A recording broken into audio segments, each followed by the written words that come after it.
Christmas Inspiration by Maud Montgomery. Well, I really think Santa Claus has been very good to us all, said Jean Lawrence, pulling the pins out of her heavy coil of fair hair and letting it ripple over her shoulders. So do I, said Nellie Preston, as well as she could with a mouthful of chocolates. Those blessed home folks of mine seem to have divined by instinct the very things I most wanted. It was the dusk of Christmas Eve and they were all in Jean Lawrence's room at number 16 Chestnut Terrace. Number 16 was a boarding house, and boarding houses are not proverbially cheerful places at which to spend Christmas. But Jean's room, at least, was a pleasant spot, and all the girls had brought their Christmas presents in to show each other. Christmas came on Sunday that year, and the Saturday evening mail at Chestnut Terrace had been an exciting one. Jean had lighted the pink globed lamp on her table, and the mellow light fell over merry faces as the girls chatted about their gifts. On the table was a big white box heaped with roses that betokened a bit of Christmas extravagance on somebody's part. Jean's brother had sent them to her from Montreal, and all the girls were enjoying them in common. Number 16 Chestnut Terrace was overrun with girls generally, but just now only 5 were left. All the others had gone home for Christmas, but these 5 could not go and were bent on making the best of it. Belle and Olive Reynolds, who were sitting on the bed, Jean could never keep them off it, were high school girls. They were said to be always laughing, and even the fact that they could not go home for Christmas because a young brother had measles did not dampen their spirits. Beth Hamilton, who was hovering over the roses, and Nellie Preston, who was eating candy, were art students, and their homes were too far away to visit. As for Jean Lawrence, she was an orphan, and she had no home of her own. She worked on the staff of one of the big city newspapers, and the other girls were in awe of her cleverness. But her nature was a chummy one, and her room was a favourite rendezvous. Everybody liked frank, open-handed and hearted Jean. It was so funny to see the postman when he came this evening, said Olive. He just bulged with parcels. They were sticking out in every direction. We all got our share of them, said Jean with a sigh of content. Even the cook got 6. I counted. Miss Allen didn't get a thing, not even a letter, said Beth quickly. Beth had a trick of seeing things that other girls didn't. I forgot Miss Allen. No, I don't believe she did, answered Jean thoughtfully, as she twisted up her pretty hair. How dismal it must be to be so forlorn as that on Christmas Eve of all times. Ugh, I'm glad I have friends. I saw Miss Allen watching us as we opened our parcels and letters, Beth went on.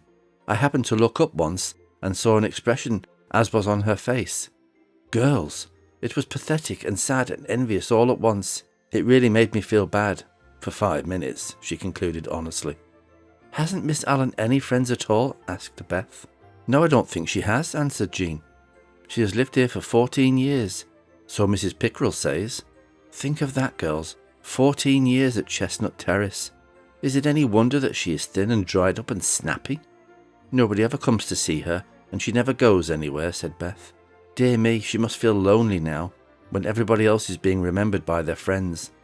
I can't forget her face tonight. It actually haunts me. Girls, how would you feel if you hadn't anyone belonging to you? And if nobody thought about you at Christmas? Ow, said Olive, as if the mere idea made her shiver. A little silence followed. To tell the truth, none of them liked Miss Allen. They knew that she did not like them either, but she considered them frivolous and pert, and complained when they made a racket. The skeleton at the feast, Jean called her, and certainly the presence of the pale, silent, discontented-looking woman at the number 16 table did not tend to heighten its festivity. Presently, Jean said with a dramatic flourish, Girls, I have an inspiration, a Christmas inspiration. What is it? Cried 4 voices. Just this. Let us give Miss Allen a Christmas surprise. She has not received a single present, and I'm sure she feels lonely. Just think how we would feel if we were in her place. That is true, Olive said thoughtfully. Do you know, girls, this evening I went to her room with a message from Miss Pickrell, and I do believe she'd been crying. Her room looked dreadfully bare and cheerless, too. I think she is very poor. What are we to do, Jean? Let us each give her something nice. We can put the things just outside of her door, so that she will see them whenever she opens it. I'll give her some of Fred's roses, too, and I'll write a Christmassy letter in my very best style to go with them, said Jean, warming up to her ideas as she talked. The other girls caught her spirit and entered into the plan with enthusiasm. Splendid, cried Beth. Jean, it is an inspiration sure enough. Haven't we been horribly selfish, thinking of nothing but our own gifts and fun and pleasure? I really feel ashamed. Let us do the thing up the very best way we can. said Nellie, forgetting even her beloved chocolates in her eagerness. "The shops are open yet. Let us go uptown and invest." 5 minutes later, capped and jacketed figures were scurrying up the street in the frosty starlit December dusk. Miss Allen in her cold little room heard their gay voices and sighed. She was crying by herself in the dark. It was Christmas for everybody but her, she thought drearily. In an hour the girls came back with their purchases. "Now, let's hold a council of war," said Jean jubilantly. "I hadn't the faintest idea what Miss Allen was like, so I just guessed wildly. I got her a lace handkerchief and a big bottle of perfume and a painted photograph frame. And I'll stick my own photo in it for fun. That was really all I could afford. Christmas purchases have left my purse dreadfully lean. I got her a glove box and a pin tray," said Belle. "And Olive got her a calendar and Whittier poems. And besides, we are going to give her half that big plummy fruit cake Mother sent us from home. I'm sure she hasn't tasted anything so delicious for years, for fruitcakes don't grow on Chestnut Terrace, and she never goes anywhere else for a meal." Beth had bought a pretty cup and saucer, and said she meant to give her one of her pretty watercolours too. Nellie, true to her reputation, had invested in a big box of chocolate creams, a gorgeously striped candy cane, a bag of oranges, and a brilliant lampshade of rose-coloured crepe paper to top it off. "It makes such a lot of show for the money," she explained. "I am bankrupt like Jean."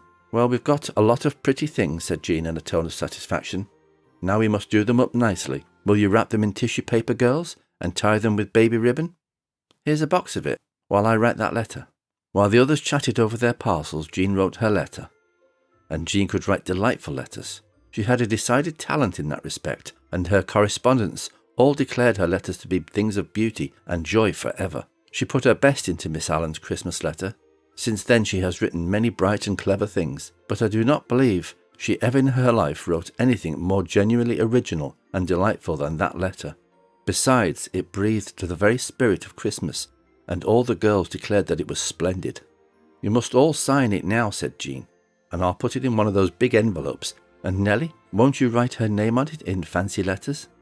Which Nellie proceeded to do, and further embellished the envelope by a border of chubby cherubs dancing hand in hand around it, and a sketch of number 16 Chestnut Terrace in the corner in lieu of a stamp.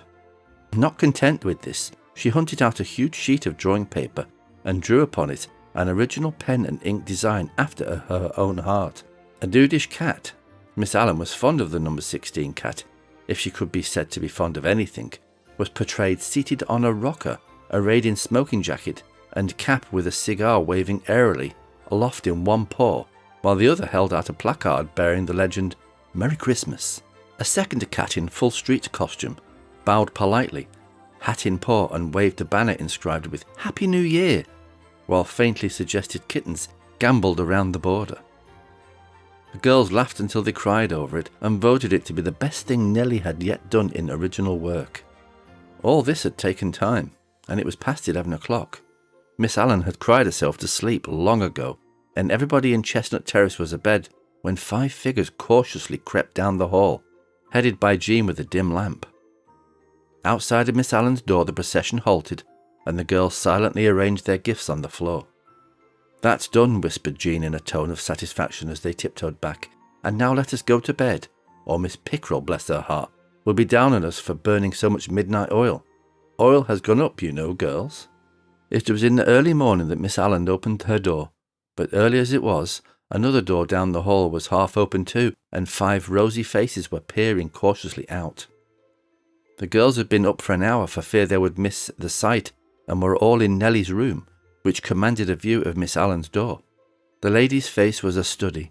Amazement, incredulity, chased each other over it, succeeded by a glow of pleasure. On the floor before her was a snug little pyramid of parcels topped by Jean's letter.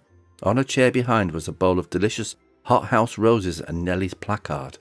Miss Allen looked down the hall but saw nothing, for Jean had slammed the door just in time. Half an hour later, when they were going down to breakfast, Miss Allen came along the hall with outstretched hands to meet them. She had been crying again, but I think her tears were happy ones, and she was smiling now. A cluster of Jean's roses were pinned on her breast. "Oh, girls, she said, with a little tremble in her voice, "I can never thank you enough. It was so kind and sweet of you. You don't know how much good you have done me." Breakfast was an unusually cheerful affair at number 16 that morning. There was no skeleton at the feast and everybody was beaming. Miss Allen laughed and talked like a girl herself. "Oh, how surprised I was," she said. "The roses were like a bit of summer, and those cats of Nellie's were so funny and delightful. And your letter too, Jean. I cried and laughed over it. I shall read it every day for a year." After breakfast, everyone went to Christmas service. The girls went uptown to the church they attended. The city was very beautiful in the morning sunshine. There had been a white frost in the night, and the tree-lined avenues and public squares seemed like glimpses of fairyland. "How lovely the world is," said Jean. "This is really the very happiest Christmas morning I've ever known," declared Nellie. "I never felt so really Christmassy in my inmost soul before." "I suppose," said Beth thoughtfully, "that it is because we have discovered for ourselves the old truth that it is more blessed to give away than to receive. I've always known it in a way, but I never realised it before." "Blessing on Jean's Christmas inspiration," said Nellie. "But girls, let us try to make it an all-year-round inspiration, I say. We can bring a little of our own sunshine into Miss Allen's life as long as we live with her." "Amen to that," said Jean heartily. "Oh, listen, girls, the Christmas chimes." And all over the beautiful city was wafted the grand old message of peace on earth and goodwill to all the world.